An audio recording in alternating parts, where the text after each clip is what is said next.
Hey everybody, it's me again. We got the cloud lifters going. Audio is sounding good.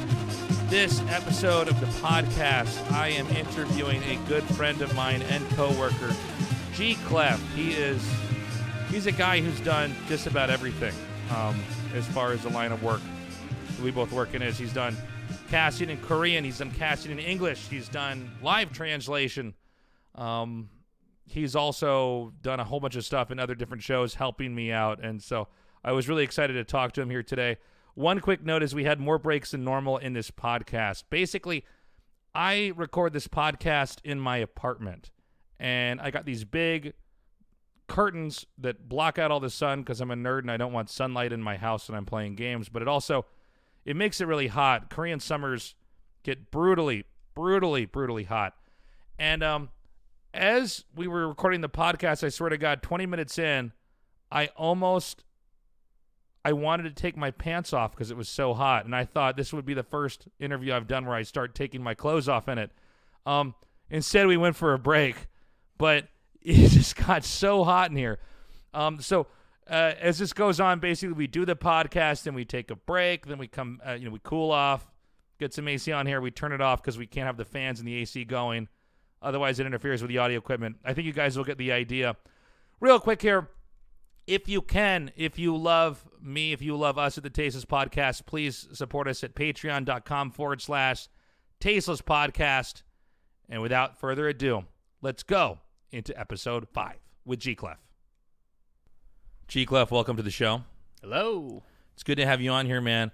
I had a whole idea of how I'd start this out, but we've had some crazy news come out that Blizzard apparently canceled a Starcraft first-person shooter game. I guess this happened while we were all sleeping over here in Korea. Yeah, I just also read it on one of the social media, so I was pretty surprised. And they're having a few other titles. Yeah, I guess it's going to be two titles. No, we don't know what the other one is, do we? Melty, is there any information on there of the other one or any leaks? I don't think we found anything yet, right?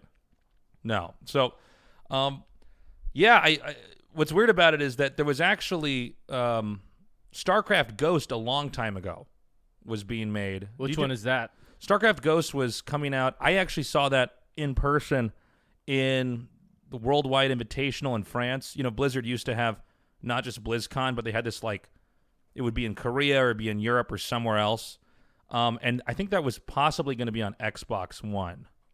It's like a long time ago. So it was like an RTS or a shooting game? No, it was a shooting game. Okay. It looked kind of like Halo, maybe like third-person Halo. So it's been a long time ago. Yeah, and then that got canceled, and I never thought they were going to go back to it. But I guess they were using the Overwatch.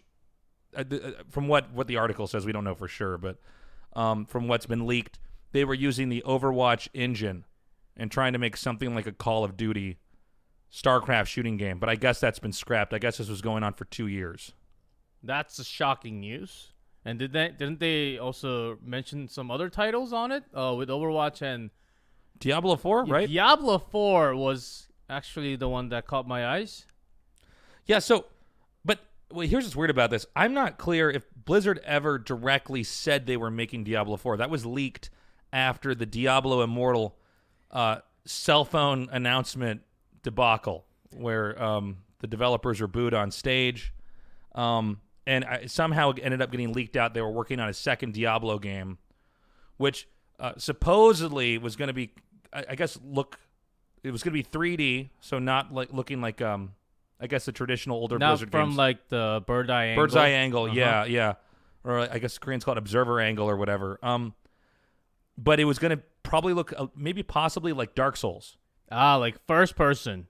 Yeah, or like third person just behind the character. That I don't know about it. I don't know what I even think about it because the reason why a lot of Diablo fans, I personally think, is because we get that bird eye view and we get to see the entire map of what happens. Yeah. If it actually becomes a 3D like a FPS shooter game, I don't think a lot of people are going to like it. Personally, that's what I believe in. I'm not sure. I think that the StarCraft canceled game was going to be the shooter. I mean, again, we don't work at Blizzard. We don't know. But and then there's some Diablo 4 PC. Maybe it'll have some console play in there as well. It seems like Blizzard now wants to have everything on PC, and then either on a phone or on a console.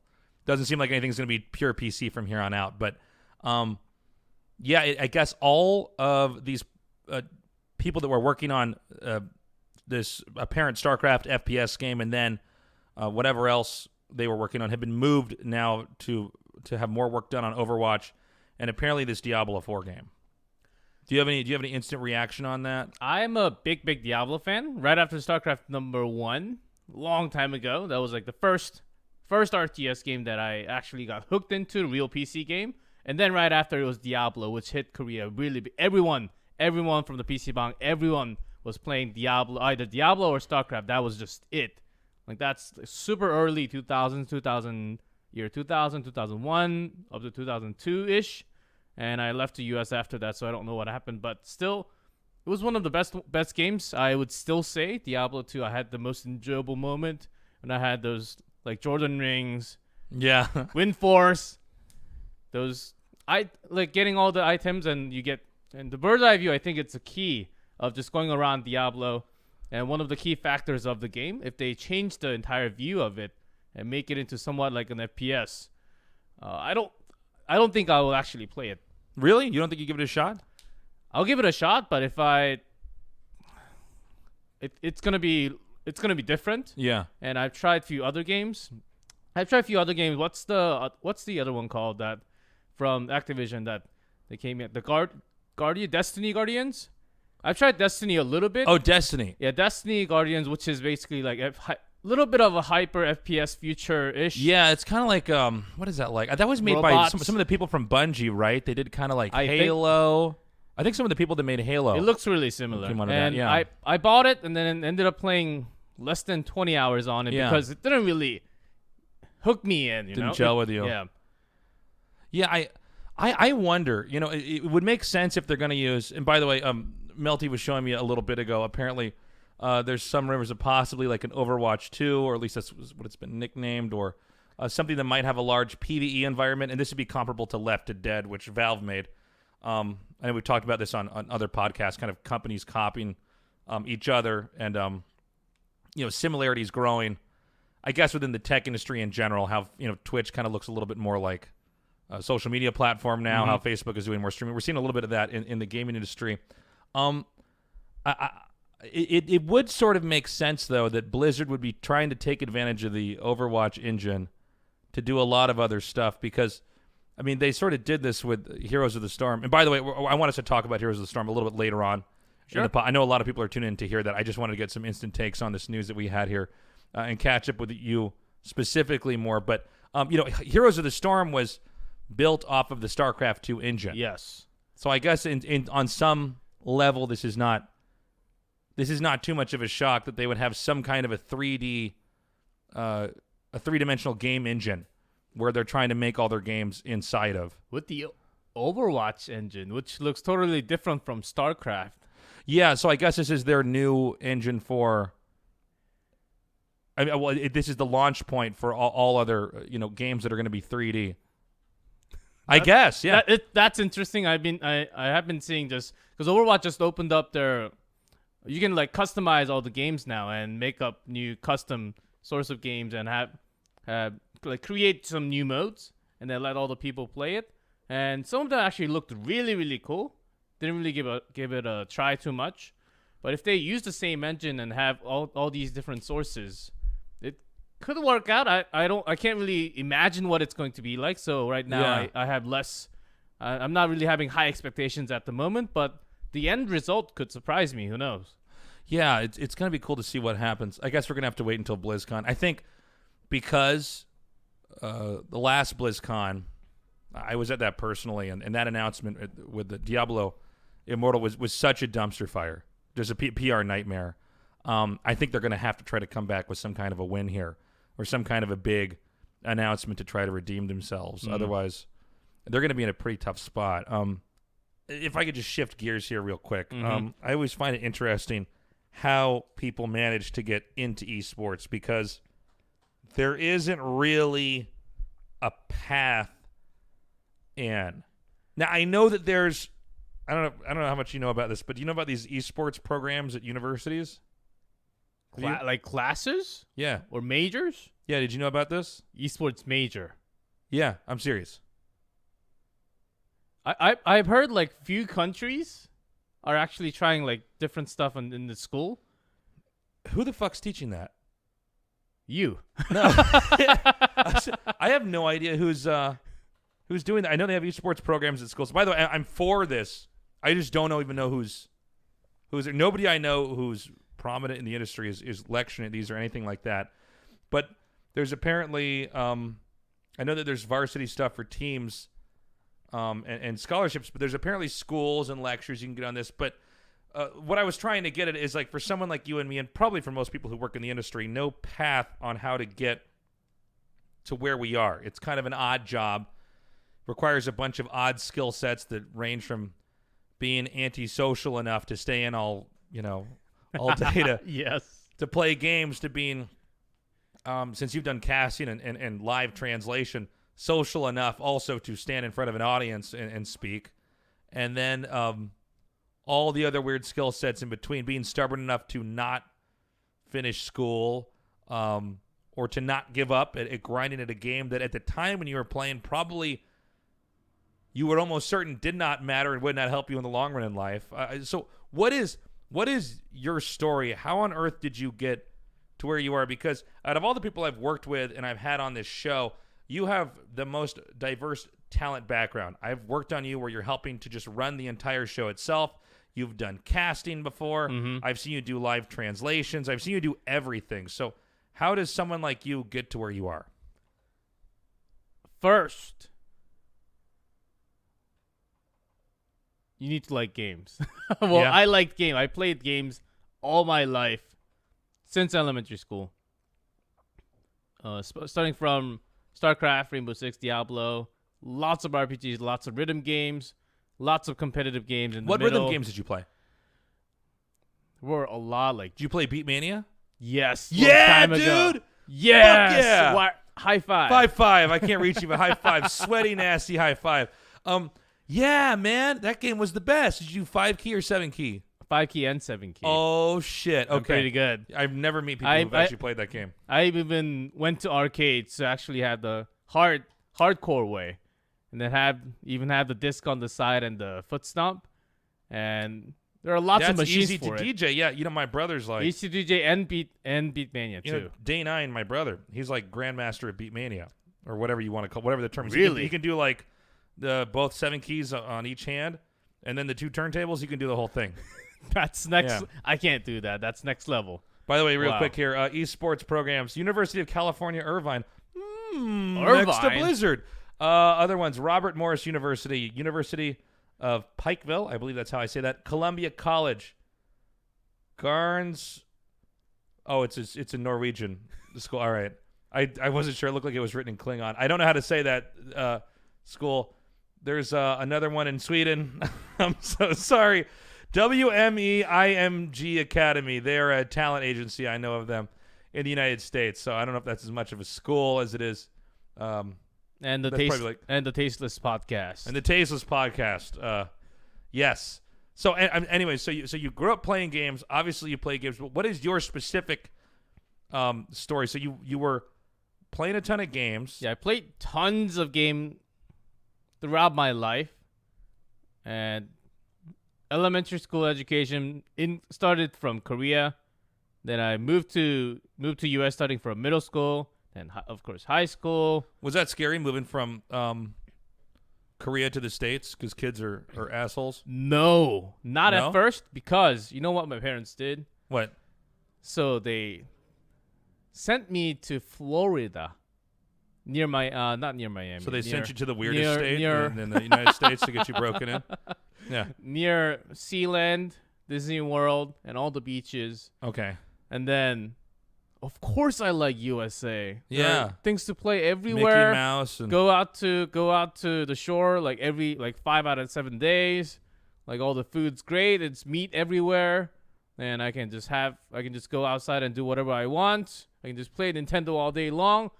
Mom and Dad, I love US. Okay, let's go to US. So they sent me to this. They made me homestay in one of the They call it homestay. They call it a homestay. What is that? Like you're living. I know what you're talking about. I knew people that like they'd visit Japan when they were young and they'd stay with a Japanese family and they'd have dinner with them. They just have an extra room for you, and then you always eat with them and basically live with them. You're like, for them it was like the adopted American kid with the Japanese family, and you were like the adopted, in this case, Korean kid with the American family getting to acculturate. Mm-hmm. For a month, I believe, about 4 weeks or 5 weeks, and then I go back to Korea because my parents were planning on doing all the migrating into USA already. They wanted to kind of send me to US and how I feel about the environment and everything. And then they gave me no choice because I love the place. I love hanging out with all the people around the neighborhood, playing Nintendo games, playing some balls every single time. And then they say, okay, move to US middle school. It is not the same. They sent me to Florida and we went to Maryland. Wow, that is very, very different. And you were in 6th grade then? I went into middle school as 7th grader. 7th grader, okay. Yeah. And for Montgomery... were you in one of those schools where it was like kindergarten through 8th grade, or was it one of those middle schools where you're... So for my county, Montgomery County does... I think this is right. 1st to 5th is elementary. 6th to 8th is... So you were in like the middle school. I went to one of those too. That's always weird because all the kids like are trying to act like you have a locker all of a sudden. Yes. And everybody's acting like those kids. And we're all holding binders and in backpacks, and it becomes like one of those Disney dramas about life in school and middle school especially is bad. Yeah, middle school was it was rough. Of course, my language skill was not there. That's one. But the second one, because especially for PE class where only the guy has their separate locker rooms, we have some extra time to just change into our PE clothing and all that. There can be some incidents of racism in there. Yeah. Which was basically tough, and I didn't really want to fight anyone. I didn't want to cause trouble because the more trouble I cause, I have to speak more. And back then, I was a very, very passive kid. I did not really speak to anyone, only to very, very close few friends. And whatever they did, if I don't react to them, they would just shut up and then go on to someone else or do something else. And even though there were lots and lots of racism, I just did not really bother too much. And middle school was the worst, I would have to say. And then moving on to high school, not as bad. Moved on to a different neighborhood, not because of racism, but because we got a new house.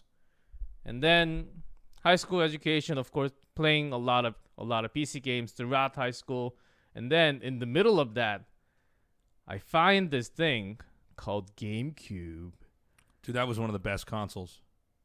And I find this game called Super Smash Bros. You played Melee? Yes. Oh, that game's so good. For I don't know hours. I think I spent the most amount of hours in my entire life on that single game. And I'm still pretty bad. It's a great game. It's a very interesting wormhole, and I love the whole feel. I was just in Yongsan yesterday, getting the looking through that old game market. If you guys ever come to Korea, there's this awesome market in an area called Yongsan where you can check out. They're selling like every old thing and new thing ever in gaming. Like you can buy a Game Boy Color down there. You can get some weird modded, an old CRT television with a Super Nintendo built into the top, where you put the cartridge into the TV to run it. Just so much cool stuff. But I there's something romantic about Smash Brothers in that you are playing on this old tool, and you're playing on an antique as far as technology is concerned. Yeah, nowadays, yes. Yeah. But I mean, what a cool piece of equipment a GameCube was. It came with a handle on the console, so you could pick it up, yes, and carry it around. It was very portable. You just plug in your cord and you just play with friends. That's all you do all day long. That's what I used to do along with all the friends.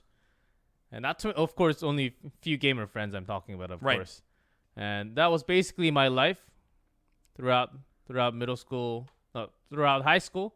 And moving on to college, still played a lot of FPS games. And I was good enough to actually win a few minor tournaments and community tournaments. And a few of the FPS like Sudden Attack, CS. And was enough to pay some tuition out of my college because I was playing a lot of games, not going to class, of course, only when I have to. But I needed money for my tuition. So I grinded myself to become a better player. And back then, I was a competitive player, but I did not know much about esports even happening, which was year 2009, 2010. And then after that, did not graduate. Of course, did not graduate, but I ended up working at Volvo as an engineer.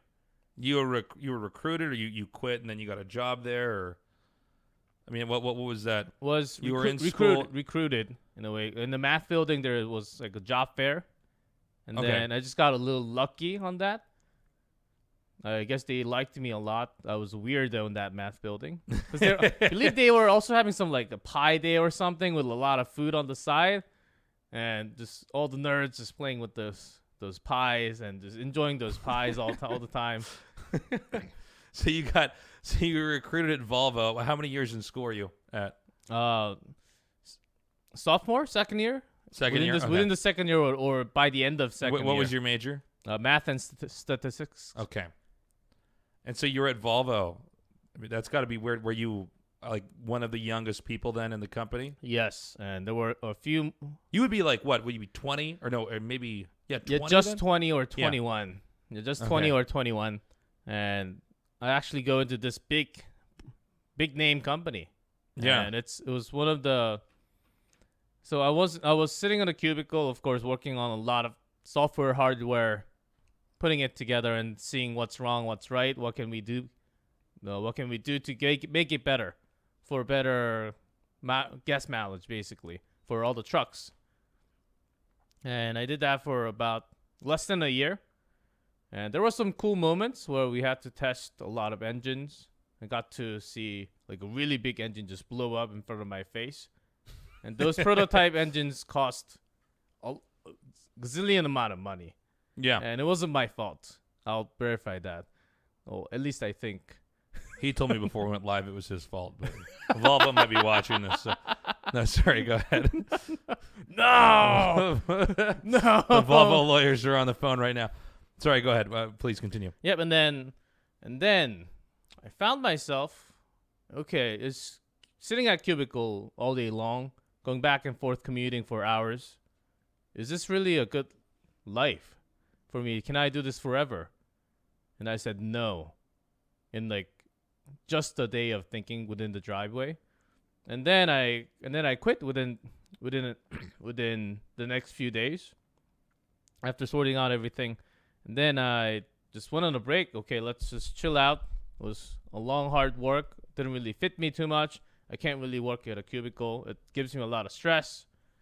And I was just playing a few games. And then I get a scouting call from a music company from Korea. Because within all this, I was writing a few songs here and there, trying out for. You were a songwriter. Are you a musician? I wouldn't call myself a musician, but just a songwriter. But can you play? I mean, can you play an instrument? Are you being modest? Can you play an instrument? Not piano, not too much, but I can do like violins and a few others. How did you get into songwriting? I just thought it was cool. I played some basic guitar, like major chord guitar, major minor chord guitar, and then I thought it was being really cool. There are lots of cool songs out there, but I wanted to have my own songs, and you can just pick up a guitar and you can just you just write down notes and then you make the melody. That's how you write the songs. It can be really easy or really hard if you get to know a lot. And then I just started recording melodies. How did you learn that though? I mean, how does one get into song that? I don't mean to be too repetitious here. I just I'm not musical at all. I'm not from a musical family, but it just seems to me like songwriting would be something you get to after you've gone through a whole bunch of other musical things, right? Like learning to play an instrument, learning to sing, learning to perform. And I feel like songwriting would be at the end of all that. But you seem like you're somebody, well, you're telling me that you just do songwriting, and then everything that would seem to me to become before that, it isn't there. So within the songwriting, you don't even have to write the entire song. Some people just write melodies and they sell melodies. That's totally possible too. Really? Yes. You don't really get the copyright for the entire song, but you can actually sell the melodies only. That's also possible. So and all you need is your voice and guitar to actually write the song. Like when I'm saying I wrote songs beforehand, even before I came to Korea, I mean like just singing melodies with words and guitar, or I can actually just use the mouse, use a music program, and just pinpoint on the keyboard. I mean piano, and then that's a song. That's a songwriting. The really basic elementary songwriting. But after sending in a few of those, this Korean company actually liked me, so he wanted to have me as a trainee for some time. I was doing nothing. I got out of Volvo. It was at the right timing, and then I thought, okay, office work is not for me. Maybe arts, music. It's another thing that I love along with gaming. Sure, why not? And then immediately I went to the Korean embassy because I had to really clear that military service because I used to be a Korean. Just so for everybody listening, all Koreans Korean able-bodied men have to do, what is it now? It's 18 months or 20 months? I think starting from next year, it's 18 months. So it's soon to be 18 months of compulsory military service, if not that, some form of community service. And Gclef is ethnically Korean. And so that would be complicated, right? If you had to come back to Korea and then serve in the military. Yes, because don't mean to make this rude to anyone, because there are lots of people who actually like go to U.S. and have a baby and then come back and making the baby a U.S. Fox citizen. News calls anchor babies, man. And Korea does not really like that. Right. And just to make sure that I'm not one of those, because I've stayed in U.S. for over 10 years. Yeah. But just in case. And I lost my Korean citizenship when I got my U.S. citizenship back when I was 18 or 19-ish. Yeah. But still, I had to clear all that. Make sure when I go back to Korea and live for, I don't know, half a year, 1 year, 2 years, 3 years. It's already 5 years. But I just did not want to waste time bothering with the military service. So I cleared that with the Korean embassy as soon as possible and got my Korean visa. And within the next 2 weeks, I actually bought the ticket and flew into Korea to start on music. That's why I actually came to Korea initially. And I know that you're NDA'd under a lot of the work you did there, so I know we can't go into that very much. But how many years were you there doing that? About an year, and officially about a year, and then I moved out to part-time, just helping them out for like a half a year. And then after that, no relationship ever since. So I know we can't go into, what you did there, but you eventually segued from there into working at On GameNet, right? Mm-hmm. And On GameNet, I know we have a lot of different people that listen to this podcast, but that's the premier gaming network television channel in Korea. What was that transition like, going from working into the arts? I know that television entertainment is a form of the arts, but it's a very different culture, I believe. What was that like for you to switch into that? Quick break here, guys. If you're enjoying what you're listening to, please support us on Patreon. That's patreon.com/The Tasteless Podcast. The funding you give us there goes to make shows like this, well, this show specifically, I should say, more awesome. But speaking of other shows like this, I also want to plug my friends over at the Untitled Esports Show. They do an excellent job. It's Gutex, Slasher, and Zorain. Gutex and Slasher, I've known those guys for a long time. Slasher, I think I've known him for like almost 15 years. He was one of the few people I would see at events that I was working at. a long time ago, and Gutex, I've been a fan of what he's been doing in the FGC forever. I've never had the chance to meet Zorain, but the three of them together are charming. It's a very informative show. It's hard to keep up with everything that's going on in this industry, and I think they do a good job at that. So check them out at the Untitled Esports Show. Well, first, I was a big fan of LCK, and when I came to Korea for music, went down to Yongsan. OGN used to be at Yongsan on top of those building. That building, they had a venue there. Then watched a few SKT games. It was really fun. Got my first-hand experience with live event, and I really liked it. But only as a fan, I had no idea that there were jobs available and they were looking for jobs. And then one day, I just go into one of OGN website, and they were hiring translators for written translating and also live translating. And then I said, heck yeah, why don't I just send in my resume? It seems really fun. I love gaming.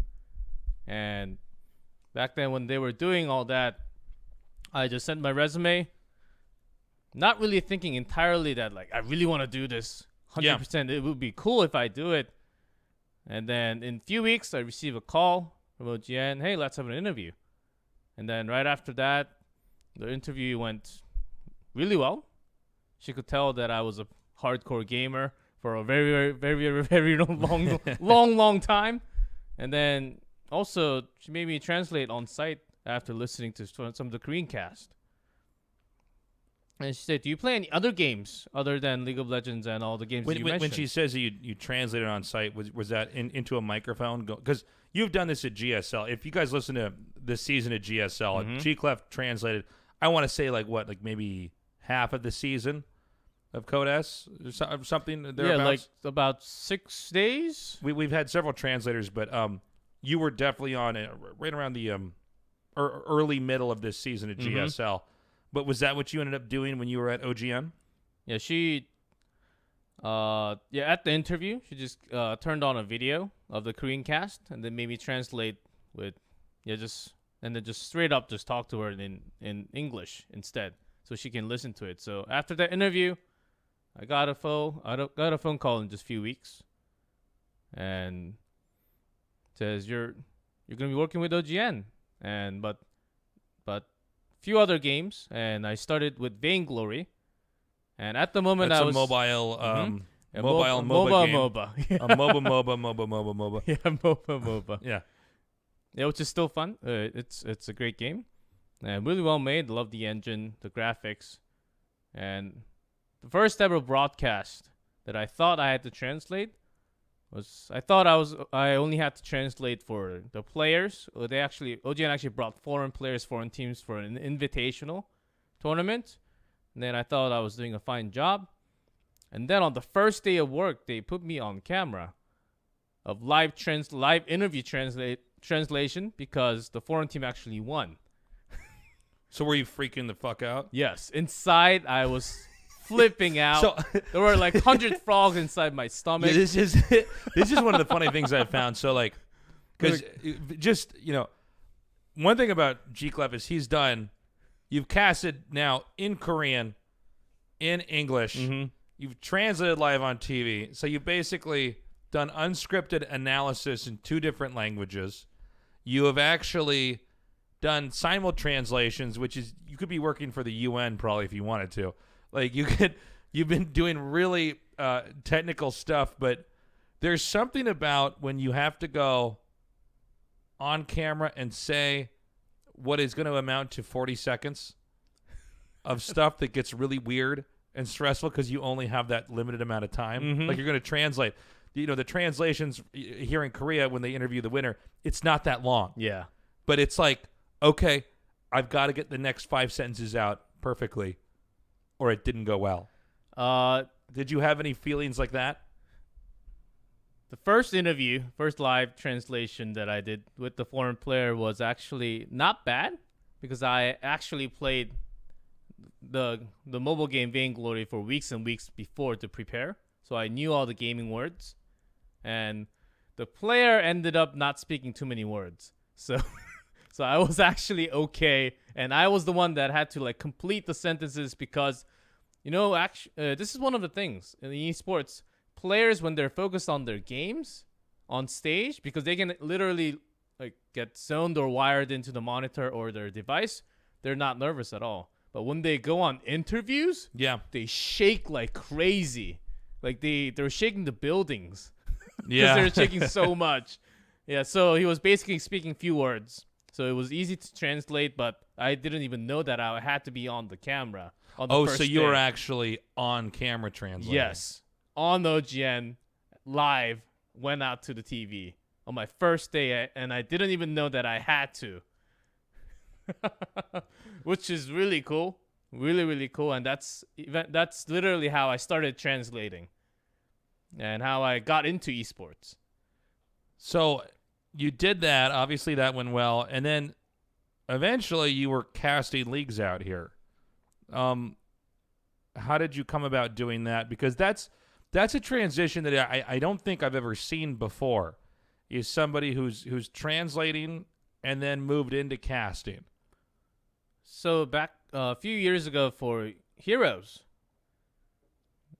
and as I started doing translations for about a year and a half for Heroes of the Storm, back then Super League for OGN, and Wolf Schroeder, Proxy Wolf, and Dan Artosis, those two were casting for a long, long time.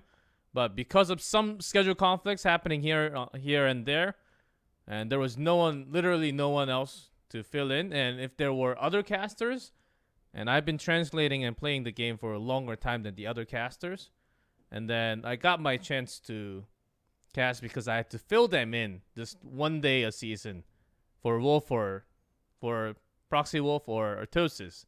And then even after those few casting gigs, I did not actually think that I would be casting this much back then. I didn't actually think that I was a caster. I would be a caster.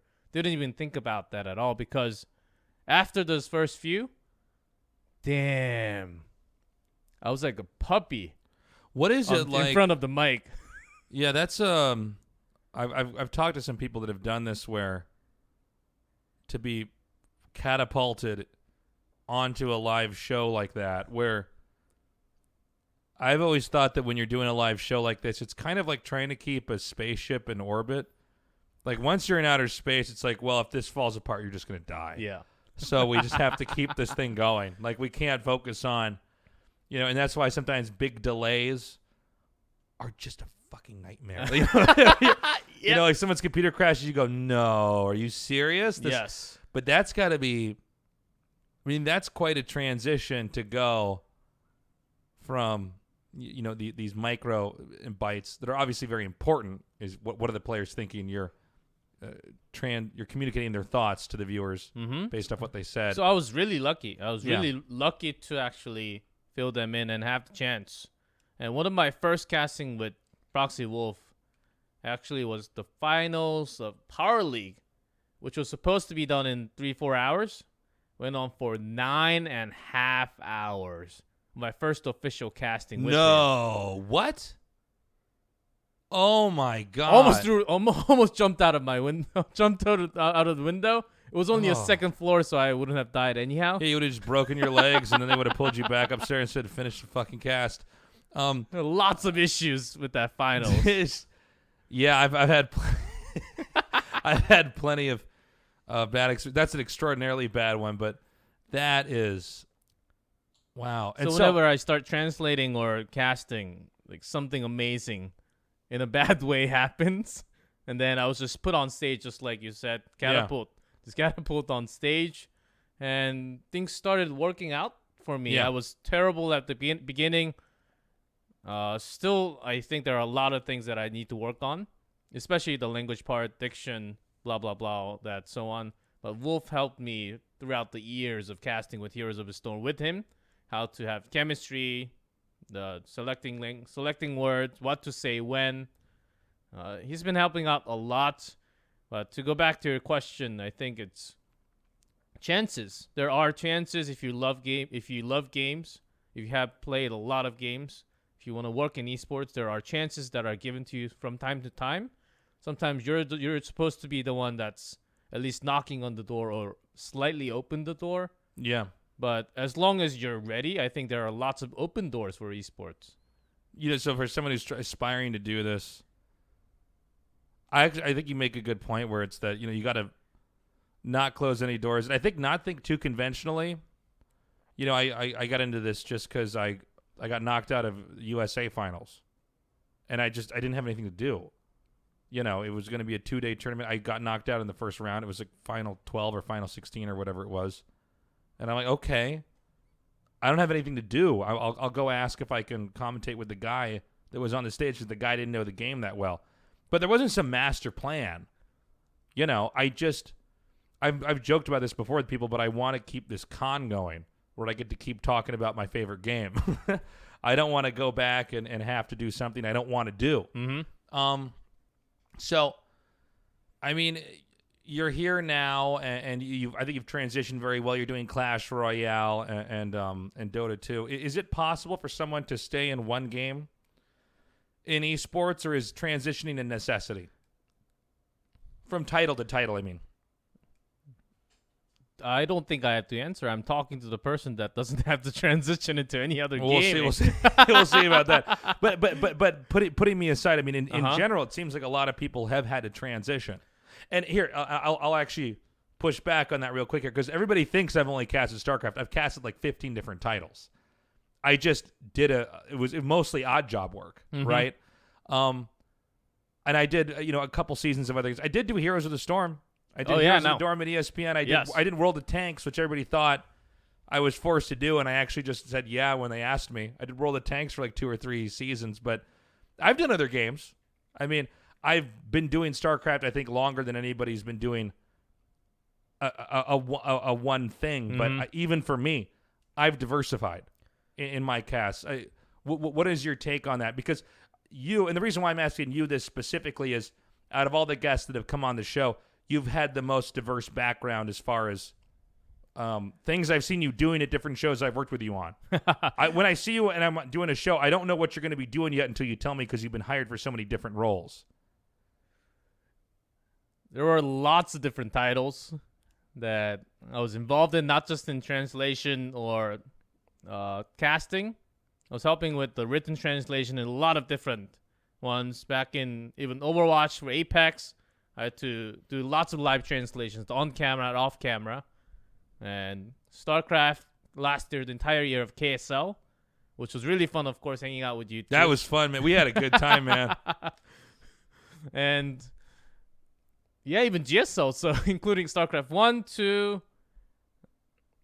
Heroes, Dota, Auto Chess, Overwatch, Point Blank, which is another great FPS. Yeah, Paper Thin was just doing that in Russia. Yes, we went there together. Oh, you guys are both there? Yes. Okay. We just came back a couple of weeks ago, and can't remember, but there are at least a few more titles that I was involved. And the point I want to make is that I'm still pretty new to casting. Only my third. It's going to be my full third year in October. And after that, and I'm trying a lot of titles because if you get super lucky and if you're super talented, of course, you can grab one title and you can stick to one thing. I think that's possible, but with very, very extremely low chances. So I'm trying a lot with a lot of gamings that I love, and I have refused to cast few of the games because I just do not feel bonded to it, and I could not really get into the zone for those. And there were some other games that had offers that, would you like to cast this game? And then I said, I have not really played the game, and I'll try it and let you know. And after trying, I don't think this game really excites me as much as the other game, as I'm used to the other genres too much. So I had experiences of refusing the games, but over time, one of the games that I love or casting may go for a longer time, like StarCraft or League of Legends, and then maybe I can finally find my new home. I think that's possible. Heroes of the Storm, there's still a Korean league going on inside Korea, thanks to Africa TV. big thanks to Africa TV and Kevin, the CEO. Yeah. And we're just gonna have another season in just a few weeks, but it's Korean castings, of course. That's another story to tell later on. later on, but as Heroes of the Storm does not really have a global league, I do need to find this another big title that I can focus on. I love all the games. Do you think it could be auto chess? It's possible, but there needs to be a lot of work to be done. Like, first of all, they need observing mode. They still don't have exact observing mode for the mod because it's a mod in Dota 2. I think there are lots of challenges. I'm not the code breaker, so I don't really know what's going to happen. But there needs to be an observing, like right now, because games getting popularity, and when that happens, they can't just sit and do nothing. They need to do some competitive scene, esports. It started already, and when that happens, you need observing modes. If that comes too late, it can actually be. I think the timings are really important in all the games, especially for esports. I think there needs to be a boost in speed of observing just coming out really soon. And if that comes out within like the next 2 months, it's got the potential. It's really fun to watch and play. Another quick little break here. I want to do a quick thank you to both John Kernicki and Charlie Sheaver. They gave us, each of them gave the Tasteless podcast $100 this month, and it's really appreciated. That money goes to pay for the mics, the editing. We are hoping if we get enough, we'll eventually get a third mic here so we can have more voices on the podcast. If you guys are really enjoying what you're listening to and you want to support us, please go to patreon.com/Tasteless podcast. We have different levels in which you can support us, and whatever you've got, if you can give it, if you can't, we understand, but if you can, it's really appreciated. So that's patreon.com/Tasteless podcast. Anyways, back to the show. Anyways, I wanted to ask you specifically, since you haven't been doing HOTS casting like you were in the past. I know a lot of people who've been tuning into this are probably people who have been following you from Heroes of the Storm. So what have you been doing lately since the whole cancellation? Since that day of December 14th, I'll never forget that day. The announcement day, the notification day, basically. Yeah.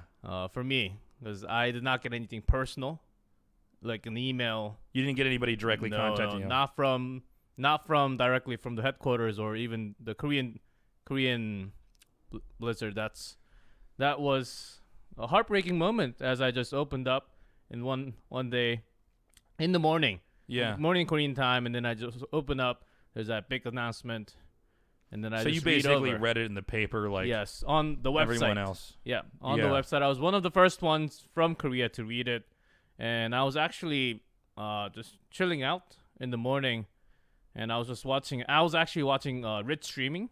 Rich, one of the really popular mechanical, possibly the best mechanical player from Heroes of the Storm.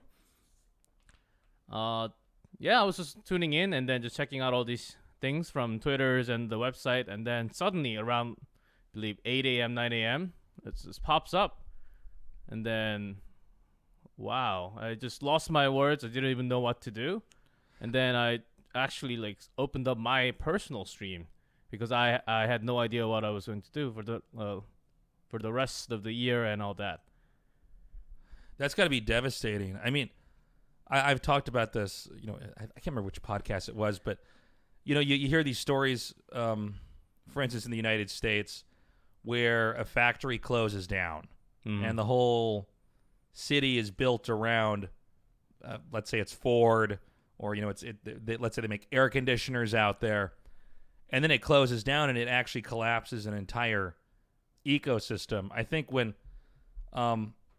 competitive HOTS, basically on all levels was shut down by Blizzard, it's the closest thing I've seen in esports to something like that, like the death of an entire industry. You have all these pro gamers who, let's say they postponed going to college or taking up a job. You have casters who've moved to different countries or have committed to doing a number of seasons throughout the year. You have teams that have invested a lot of money in supporting players. And then there's all these little tiny groups that are around that, community, I guess podcasts like this or little shows that people put on the internet.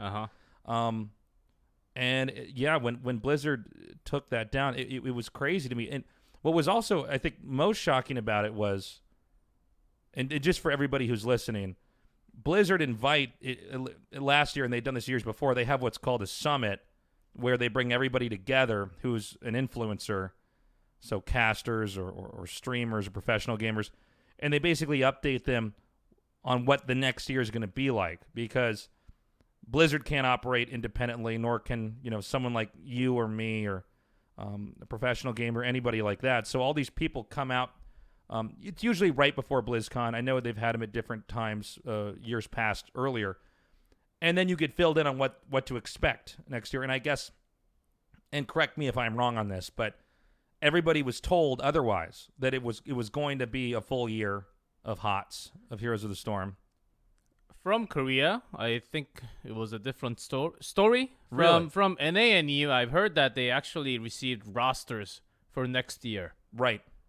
That's what I had heard. Which means that they're having the tournament for at least the next season, at least the first half of the year. That has to be planned out for them to receive the rosters from the team and the player. So everyone was guessing, okay, it's going to happen. It has to happen because they already took the rosters. But last year and the year before, they had usually announced the plans of next year during BlizzCon or a little after BlizzCon. And the end of last year was a little different, and everyone was just waiting for the news. Is it what's happening? Is it getting downsized or what's happening? Because usually it would be, even with some details, not including the details, like the big ones. Okay, we're just having this. We're going to have one like mid-season, the finals, just like what we did before. That usually gets released around November-ish, even after BlizzCon or right before BlizzCon when they had it early. But until December, there was nothing. Even the community was saying, okay, we're getting nothing. And there were a lot of other casters even asking for, okay, there's no news about anything about competitive HOTS. And we would like to have something from Blizzard, and there was no official answer until that moment. So, including myself, all the community, the casters, and there are even more, not just teams and players.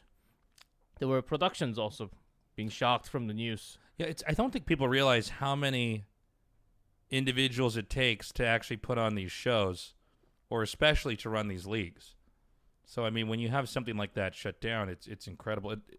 It's also kind of crazy because it sets a precedent for every other game that you can pull the plug on the esports program. Yep. And then, there was, right after that moment, within like the next few days or a week, even the other, especially Blizzard-related game pros or related guys were saying, are we going to be the next one? Is this really happening? They were also getting scared because it's happening in Starcraft. It happened to Heroes of the Storm. It could happen to anything. That was what's coming to the other games. Well, that's what they thought at the moment, because this is actually scary. It actually happened. Everyone was jokingly saying something like this because Heroes of the Storm, realistically, it's not the most popular game in the world. And a lot of people know that. We acknowledge that, and that we still love it, and we have the passion. And all the players feel the same, and we know that. That's what drives this game, and the community, everyone together to be better, to have more popularity. You can bring friends to play together. And we know the fact that it's not the most popular game, and I see the PCBang charts all the time, every single week. It's not even in top 10. It's usually in like top 15, 20-ish so all just the time. Real quick here, what Gclef's talking about when he says the PCBang charts, the PC cafes in Korea all have a ranking list. Yes. Of what game is the most played, and it's usually out here a way to kind of have a finger on the pulse of what's actually popular, at least in big gaming communal settings. I mean, a lot of Koreans play a lot of their games multiplayer-wise in PC cafes, not at home. Yeah, and there's a chart, and it's national, and especially for it's a good way to read the trend. It's because more than half is actually being played by students most of the time. So we know what's trending for students, and that in a few years they become the trend. They become the most numbers in which games, and we can also get a good read of what's the next big popularity in genre of games. But going back to HOTS, yeah, after those moments it was really tough. The entire December I don't even remember what I did. I just remember just drinking out a lot along with the Korean casters that used to cast HOTS too. Yeah. And, and like the really popular the caster Park from GSL, yeah, from GSL, main caster, yeah, he would buy us all the food and the drinks all the time, just saying, "Oh my gosh, it's terrible, but I'll just guys come out whenever you want, and I'll just buy you drinks and food all the time." And he basically took care of us for the entire month. Damn. Yeah, it was really rough for a lot of us.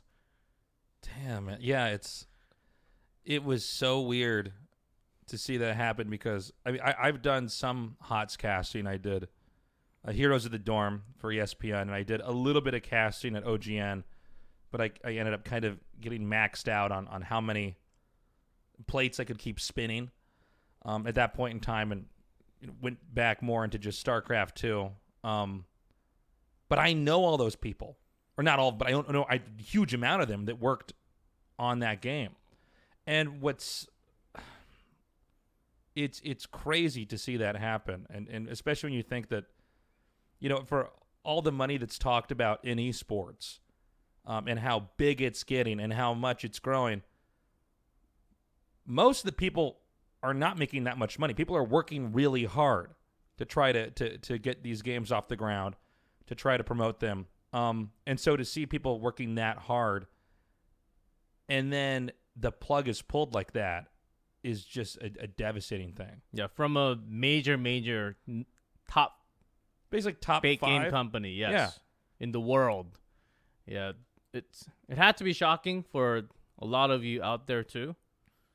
But in some ways, it is understandable. So, Heroes of the Storm, the way I see it, you had the MOBA boom. So Dota 2, or sorry, Dota 1 actually, the original Dota, which was a mod of Warcraft 3. Yes. Got big. It got bigger than the actual multiplayer of Warcraft 3. So big to the point where you could go into, let's say, a computer gaming store, a PC game store in China, and it would have signs that said, "This game lets you play Dota." And there would be a game, Warcraft 3. This game lets you play Dota. Because people would come into the store asking for Dota, and they said, well, actually, it's a mod inside this game. It got that big. And I guess it was ignored by Blizzard. They did not, at that time, they had not directed attention to the mods that were occurring inside their own game. And so then you had a company like Riot, who now is a dominant force, not even just in esports, in gaming in general. It's such a huge company. They basically went in there and kind of made their own cleaned up version of that and simplified it and made it free to play, which they did way before Blizzard was doing, let's say, StarCraft 2. That was still on that kind of weird model of like you buy our expansion packs and then you get all this stuff with that. And so that got huge. And then you had Valve go to IceFrog, who made Dota, and just said, well, we can just make Dota 2. They don't even own the name Dota 2. They don't own the name. So we can just make that and pull all these countries. And for the people listening to this, it's important to realize how big the world really is. I think there's a lot of projection about the games that you and your friends play. That's the trend that the world's following. All the Eastern Europeans, Southeast Asians, the Chinese players, when they heard Dota 2 came out, boom, they're there. Mm-hmm. They were not necessarily waiting for it to be, because it had been played on a Blizzard game, waiting for that to come out there. And then Blizzard shows up, albeit late, but what, at least in my opinion, and I'm curious your take on this, I think a really improved take on MOBAs, with different maps, a concept of maybe forcing a little bit more team play, which I don't think there was as much of. But I guess it was maybe, at least in my view, too late. and that everybody had already got on to League of Legends and Dota 2. What is your take? Because HOTS definitely did not hit the mark that Blizzard had hoped it would hit.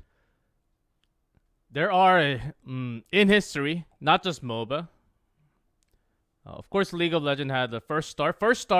For especially for gaming or anything in the industry, or especially online, which changes all the time. It's critical if you're the first one to start something. Let's say like Facebook, or if you go into another genre, in a different way, H1Z1, and it went into Battlegrounds, which actually had a bigger boom right after. So it's not always like the first one becomes the best one. There can be a better version of it. It's true. With Facebook before, it was MySpace. Yes.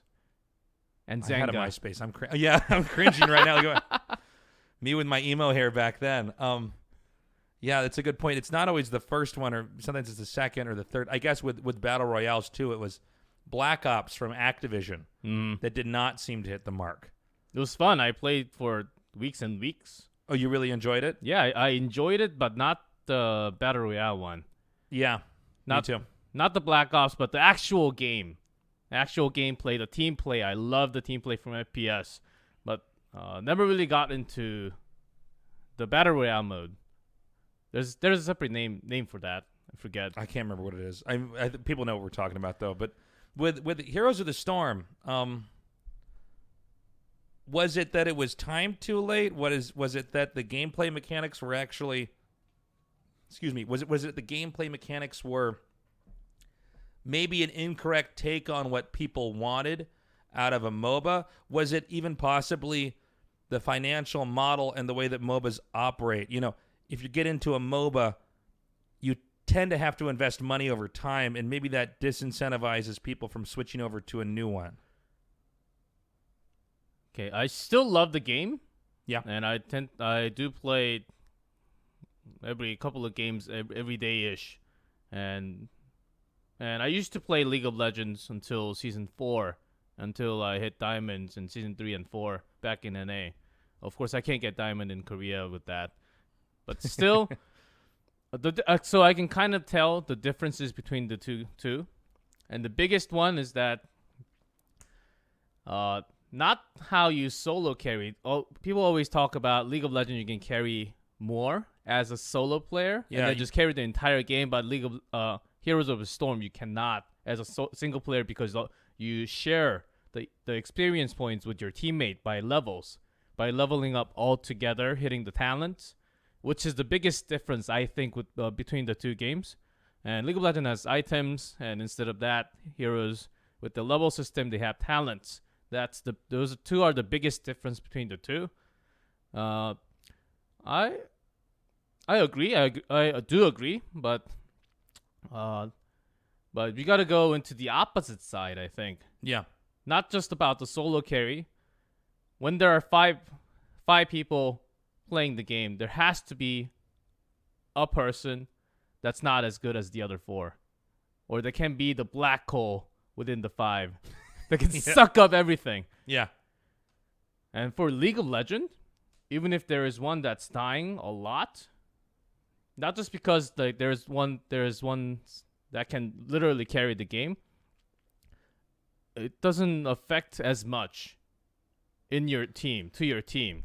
You get what what I'm saying? Well, no, I do. And Heroes of the Storm, if you die, you will lose so much because your entire team has to work for you in such more of a way, depending on the map and all that. But I think that's the biggest difference that I want to point out if I really have to compare. So it's almost like Blizzard made a team game that was too dependent on actually having players operate as a team, because yes. And I've experienced this as well. Full disclosure for everybody listening, I tried Dota briefly and said, okay, I can't. I don't have time to to learn. It's a great game. My brother loves it. He swears by it, and he plays it all the time. Also, it's not as big out in Korea, so it's kind of hard to find people to play with out here. But I did play a good amount of League of Legends. I think like everybody else did when it came out. And obviously, I played a lot of HOTS when I was casting it. But one thing that I did notice was when I tried to get some of my friends who were not necessarily esports people, but it's Thursday night and it's 11 p.m., and I'm at home, and I want to get some of my buddies online to play a game. I did find that in League of Legends, I could have somebody who almost had no idea what they were doing, and we would still be fine if I was doing what I needed to do. Yes, because you can actually make up the hole and carry the team a little more. Yeah, and you can also, I think with people who are just essentially newbies, you can designate them to kind of rudimentary tasks. Yes. And like just cover the turret and keep last hitting, and then put a ward here on this bush for me, or something like that.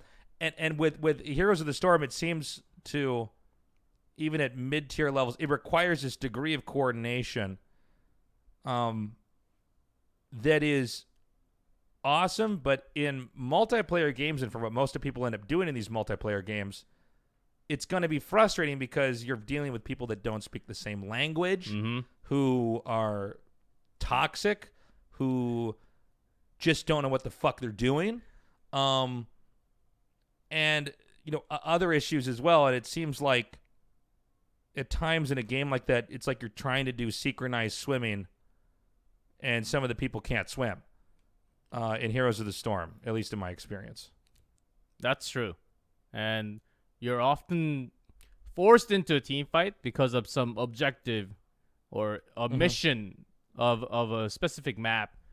And you tend to fight a lot more. And I think that's one of the reasons why the black hole shows up more often times for Heroes of the Storm, because there's less of a laning phase. Yeah. And if you are not good at team fight, if you don't really know about the game too much, because of the team experience points, which has changed over time, but still it affects a little too much. If one doesn't soak up the lane and misses all the experience from the minions, it hurts everyone else in the team in a way.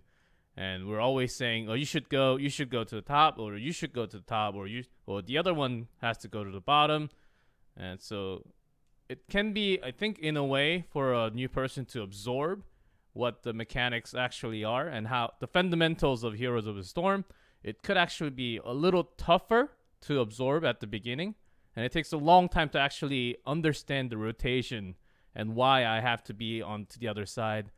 And it seems like, and because Blizzard put this fundamental to have this in a teamwork way, and not all people like playing with each other, but they don't like to have teamwork. They want to show off. They want to have some show-off moments and say, okay, I'm this good. I want to show off. I can carry the entire team, and you guys follow me, which is not really possible. That's a funny way to put it, because I agree. It's like people want to play on a team, but they don't necessarily, at least in online PC games, they don't necessarily want to have to be a team player. Mm-hmm. And I think Heroes of the Storm kind of brilliantly created, well, first of all, state the obvious, they had more than one fucking map, which was exciting. League of Legends, it's been, obviously the game's gone through different iterations, but it's been the same map. Yeah, which is also good characteristics. Yes. And it makes the game so much more exciting especially for pros. Drafting it's totally different for every single map. They have to focus on different heroes, so it makes it exciting for the viewers to watch different maps and all. It has characteristics. I think that those are really good positive side. The weird thing about it, though, is everything with Heroes of the Storm, and it's kind of this weird Heroes of the Storm autopsy we're doing here, everything that was a perk for Heroes of the Storm also acted as a double-edged sword, a possible negative, I feel. I got all the game TV channels out here.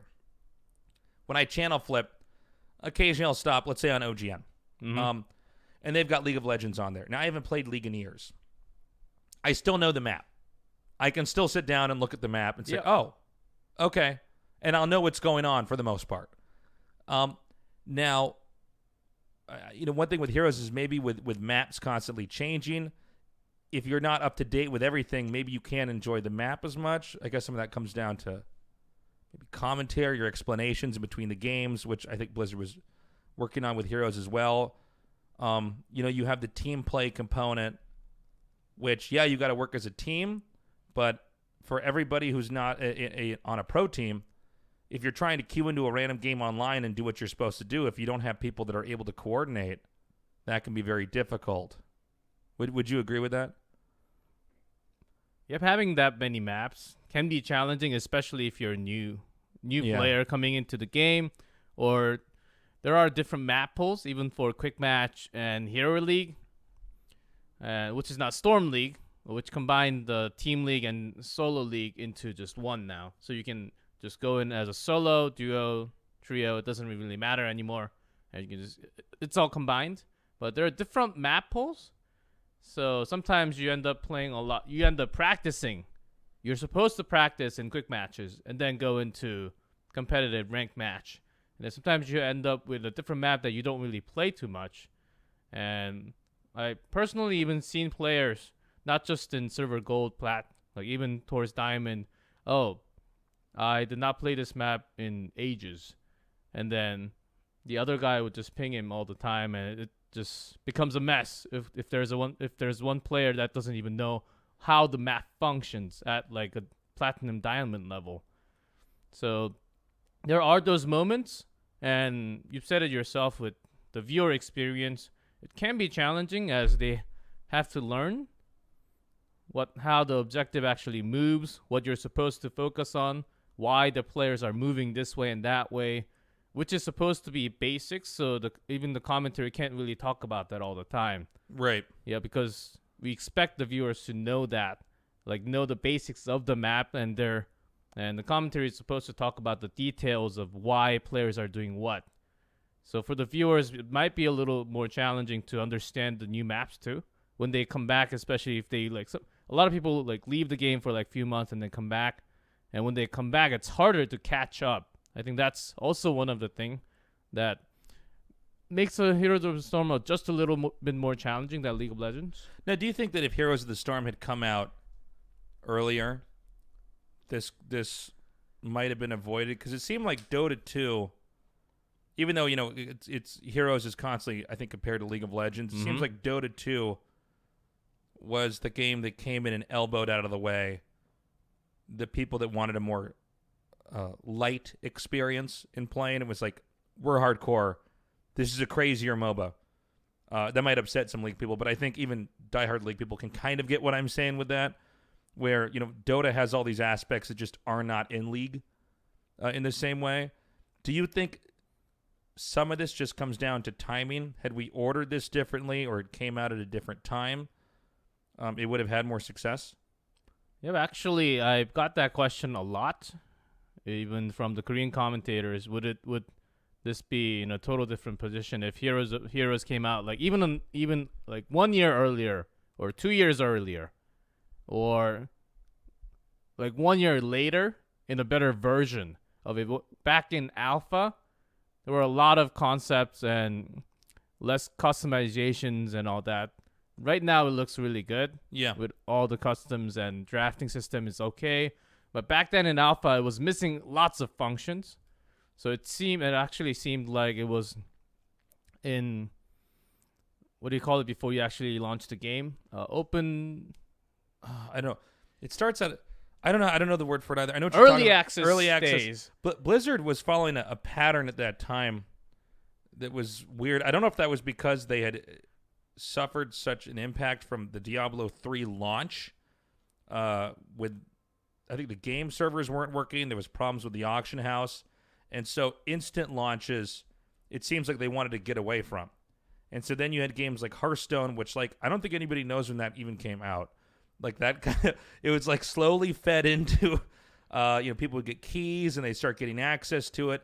And maybe that was just so that they could make sure the servers were steady. They would filter this out over time, and then eventually it would permeate and everybody had access to it. Because I know I got it before some other people. And I feel like Heroes was a little bit like that too. Was it not? Am I wrong about this? Was there a day when it was, maybe this is me being out of touch because I work in gaming. I was under the impression that there wasn't one day where everybody tried to get it at once. Is that correct? Yes. I think Blizzard, I think they eventually did a wonderful job on the opening day with Overwatch, because I was one of those people waiting. Believe May. We all got that around the same time. Yes. Overwatch. And it was just launch day. They went back to hard launches. The world was waiting for that server to open. Because with Hearthstone and Heroes of the Storm, and of course Hearthstone has been a huge, huge success. Totally different game.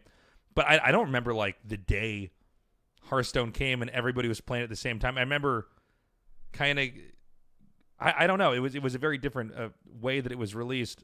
But I mean, even beyond the nature of its release, do you think that it simply was a great game that came out at the wrong time? My personal answer, and I'll be really honest about it, even if it was a few years earlier, if they had the exact same version as Alpha, which was actually lacking a lot of features that's still missing, that's missing from the days that we have right now, then I think it would be about the same.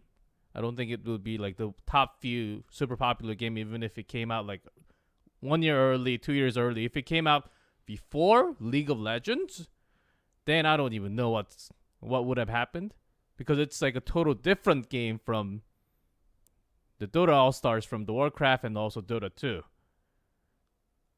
But Heroes, because it has different fundamentals, I think Blizzard focused too much of let's be different from what the current popular MOBA is, and let's try to redefine MOBA in a way. And there can be other versions of MOBA that can still have a good amount of popularity, and it's going to be fun. It is a fun game, but there are some obstacles for a lot of people to actually go through to enjoy it, and to enjoy the game just takes a long time. I think that's one of the biggest one. Kind of a steep learning curve there too. I mean, I'll tell you, man, I love the game. It really bums me out. I'm talking about a lot of negative stuff about Heroes, but well, I mean, we're kind of talking about. I'm the one that loves the game. Yeah. Well, no, it's something I just feel like is so important to talk about. Is the way that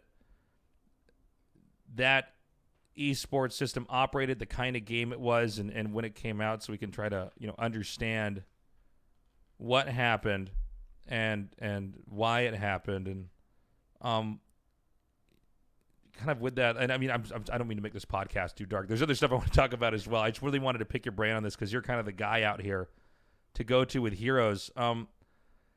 Do you feel that? And I've talked about this with Paper Thin, and other individuals, is this sort of general trend of companies imitating each other. So I started my competitive gaming career in Starcraft 1. Now, around when Starcraft 1 came out, before that it was Warcraft 2, which I also played. I mean, Warcraft 2 was pre-internet for me and for most people. But between Warcraft 2 and Starcraft 1, there was nothing but RTS games everywhere. That was the game. If you can imagine, and there were more then than there are even, let's say, Battle Royales now. Everybody was making RTS games. Another big one was point-and-click adventure games. King's Quest, Monkey's Island, Sam & Max, Day of the Tentacle.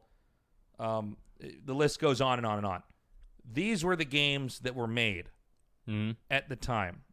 And so this is not a new trend. And there were few FPS, like Doom, like the old ones, like Rainbow Six, the old days next to StarCraft, but right, you can't really compare the popularity, especially in Korea. Right. So there's a period where everything was in RTS. We've had periods where you see this on consoles. Everything's like a type of Japanese RPG was the big trendy thing for a while in certain consoles. We just saw the trend happen with MOBAs. Now I think most people remember 3 main MOBAs. They remember League of Legends, Dota 2, and Heroes of the Storm. Mm-hmm. But there's actually been several MOBAs that have been attempted to be made, that have been out there. And there was also several companies that canceled MOBAs they were working on and pulled out. Now, the next trend was that we're currently experiencing now is Battle Royales.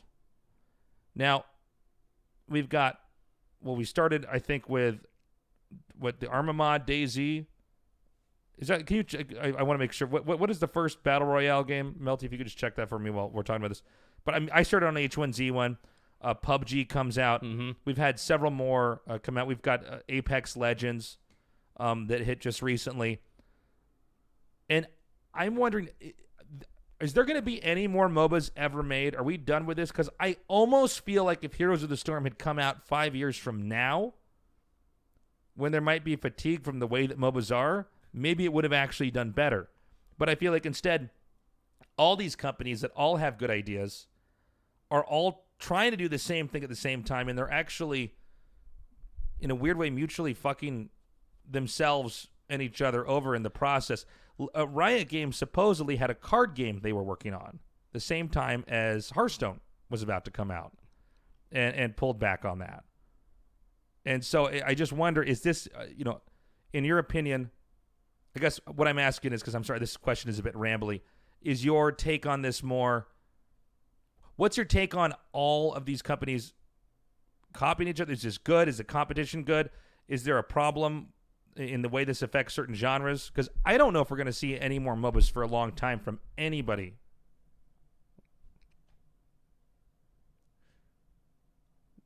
Okay, there were lots of MOBAs in the early 2010s, and even before that, like starting from, I want to say 2006, 7, 8, and into early 2010s. Crazy amount of MOBAs. The most amount of people playing that genre, and then after, and after years and years and years and years of somewhat forced to play team games, yeah, there were lots of people complaining because they like playing games, they like playing with friends, but sometimes I just want to play alone. Like, I want to play 1v1 games, and there are a lot of people going back to RTS. And there are a lot of people just going back to just offline games, like back to consoles or JRPG. Well, we want to go back to the old games and play that. This is stressful, being competitive and playing with a lot of people. And sometimes it's not my fault, and I get blamed on for no reason. There are a lot of those things that happen in MOBA oftentimes. And then people kept on saying, okay, maybe RTS, maybe we'll go back to RTS. There was that big opening with with not just the Battlegrounds. What's the genre called again? Battle Royale. Battle Royale, yeah. Yes. And the first one that I remember was H1Z1. A lot of people were really hooked onto it. Yeah. But which one was actually the first one? Do you have... First one, what was it? Daisy. So let's see here. Where are we starting from? August 2012. A grassroots tournament called Hunger Games Z. Quiet Fuzzums, I'm doing a podcast. My cat's meowing. Sorry, everybody. A grassroots tournament called Hunger Games Z is organized, featuring Daisy, Twitch streamers. Yeah, Brendan Green. Oh, yeah. Okay. That's only 2012. And then with Daisy... So that's right. It was the PUBG mod for Arma 3, and that was, what, 2013? 2014. 2015, yeah, H1Z1. Okay. Because we're in this point in time here where the Battle Royale games are everywhere. Everywhere. Now, let's take my genre, RTS. No one's making RTS, except for a few indie developers. No one's making MOBAs. Everybody's making a Battle Royale. Is this a problem? Or is this avoidable?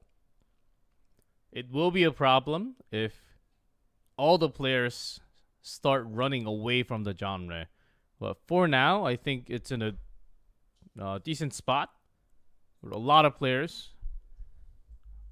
But with so many different developers making a similar genre, it's been a trend in gaming history, like ever since the beginning.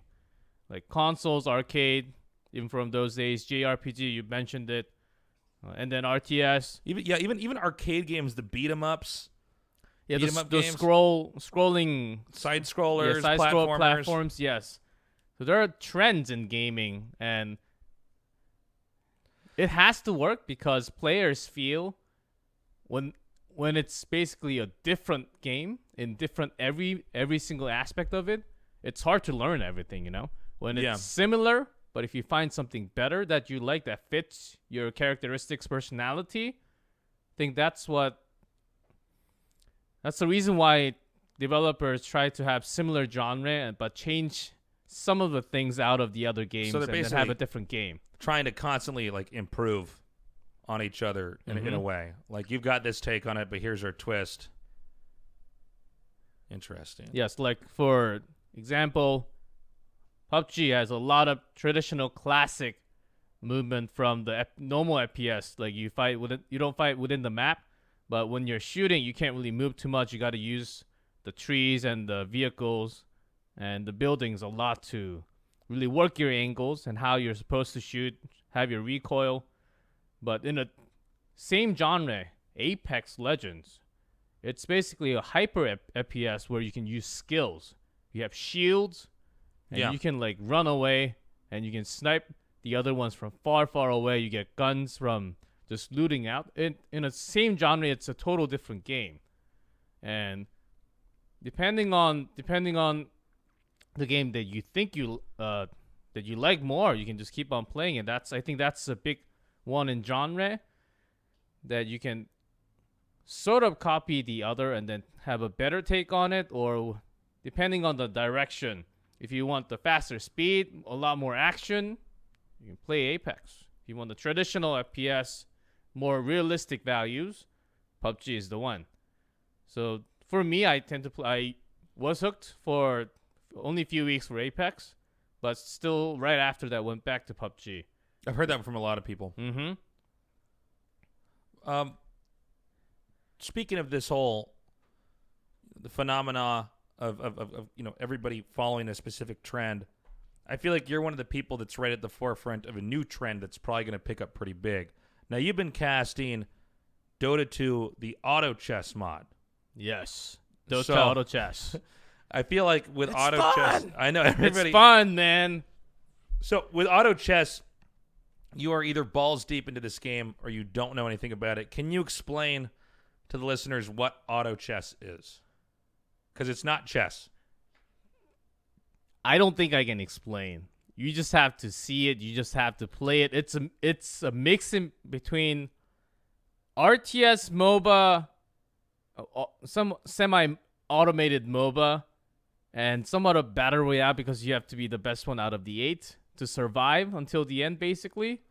So it's a mix in between lots of different gaming genres. And, oh, dude, I forgot to tell you, man. Did you see there's already a complete copy of this game on cell phone, on iOS now? Let me show you this. What? Yeah, no, I just saw this. I literally just saw this on the train ride down here and downloaded this on my Wi-Fi. So, auto chess, I think, is probably going to be the next big trend that's going to be copied. And this is sort of I'm going to try to log into this on my phone. I know they have the mobile version on Android, but is that already available on iOS, or is it some copy version? Hold on, I gotta log in with Facebook so they can steal my information. Yeah, this. So like here, I'll give you my phone. Is this the same thing you get on Android? Is this auto chess version? I don't think so. Is this a knockoff? There's already the trend is happening where people are all making their imitations. And I think what's interesting about this is on cell phone games, this just gets out of control because cell phone games can be made pretty quickly and cheaply. Are you in it now? I think it's a copy. Yeah, Auto Chess Origin. Are they going to make an actual Dota Auto Chess on phone? They already have it. They already have it? They already have it. Oh, my God. They already have I think with Inba TV, just having it on the mobile. Android version is already available. Well, it's just not on iOS. Inba TV. This is Inba TV. It is? Yeah, it said Inba TV when I was loading it up. Then it has to be the right one. It has to be the right one. Okay. Yeah. I was just say it's a pretty good knockoff otherwise, but is Dota Auto Chess, by the way, I'm still trying to learn this game. I'm still trying to wrap my head around it. I have barely had any free time, but it looks cool. Kind of like an automated. It reminds me of Hearthstone in that there's turns, and it's not so much about mechanical skill. It's kind of about understanding themes and concepts and trying to play them to the very best or play around your opponents. Is this going to be the next big thing? Is basically pieces on a board that you set up, and then you the game says action and they interact, and you're trying to plan and prepare in this sequential pattern to overcome, in this case, a group of 8 other players. So here's the thing. It's fun. It's addictive. It's so fun that it can actually be grabbing you the entire night, every single night. Because each game, usually up to 40 minutes, can go up to like 45 minutes. So that's a long time. Yeah. Unless you drop out really early, which still takes like 20 minutes at least. But for competitive, lots of RNG involved. And the fact it's not 1v1, for the people to watch and also to observe from the production point of view, it's damn hard. There are 8 consistent fights going on most of the time. Yeah. Which one do you watch? Which one do you grab? And because you get randomly matched to someone else on the board, and then you fight the other person. And when you're let's say I'm 1 and I'm fighting number 3, but number 3 doesn't have to fight me. Number 3 might be fighting someone else. Right. So there are lots of fighting going on at the same exact time on one big map on the Drodo Island. Oh, is that the name of the map? Yeah, it's made by Team Drodo, so they're calling it the Drodo Island. Okay. So for competitive and esports, it's fun to watch, but I think there needs to be a direction of which one do we need to actually focus and watch. But for casual gamers and for all the gamers out there to play, it's a great game. It's really fun. It doesn't really require you to have like crazy mechanics like from the MOBAs and all that. Yeah, you make a good point. Like, it's they're gonna have to figure out some kind of direction. They've been putting it on TV out here in Korea, but it's not. I don't know what the ratings are like. I mean, there's definitely something to that if they're putting it on TV out here right away, because Valve basically pulled, I think, the Dota servers out of Korea a while back. Yeah, there's no Dota server. There's no Dota server here anymore. There's Japan and a few others nearby, but not Korea. Gclef, buddy, thank you for joining us for the podcast, man. It's been awesome. I hope you can come back, man. I felt like I had a lot more I wanted to ask you, but it's fucking so hot in this apartment. It is. It's we gotta work on this. We gotta go outside. Let's go ahead and wrap this one up. And guys, thank you for joining us. Okay, guys, that does it for episode 5. This has been a blast doing this podcast. It was really cool catching up with Gclef. I hope to have him back on again soon. It's cool to hear the different backgrounds of people in esports and how they came to where they are. And I also, I have a lot of love for HOTS. And I'm sure a lot of you guys listening do as well. So I hope that game can, kind of stay around in whatever way, it can, even without the direct support from Blizzard there. If you want to support us, guys, go to patreon.com/Tasteless podcast. Again, the money you give us there really, it does help us out a lot. So if you can, we really appreciate it. This podcast was produced by Melty, artwork by Alaris, music by Mark Lentz. I love you guys. I will see you in 2 weeks for episode 6 of the Tasteless podcast. Bye-bye. Wait. Okay, that's a kid sound. It sounded like a fucking squirrel was talking to Mike. All right, goodbye.